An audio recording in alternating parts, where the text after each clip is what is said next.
O director xeral de Comercio e Consumo, Gabriel Alén, visitou hoxe en Ourense as tendas Turini Sport e Amodo, negocios beneficiarios das axudas para o impulso da innovación e sustentabilidade do comercio local e artesanal, das que hoxe o Diario Oficial de Galicia publica unha nova convocatoria. O que pretende é mellorar a competitividade e modernizar o comercio galego. É algo que nese plan estratégico de comercio que presentábamos, aprobábamos en marzo do ano 2025, establecíase un dos eixes prioritarios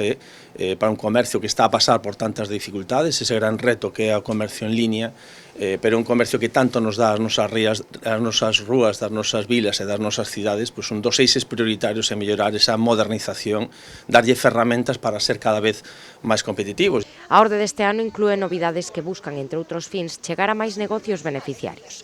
Destacan a ampliación do período subvencionable, a axilización da concesión das achegas ou exixir menos documentación, a simplificación do procedemento de concesión e de pagamentos anticipados e aumento ata o 90% para establecementos implicados no proxecto de dinamización comercial Vilas Vivas.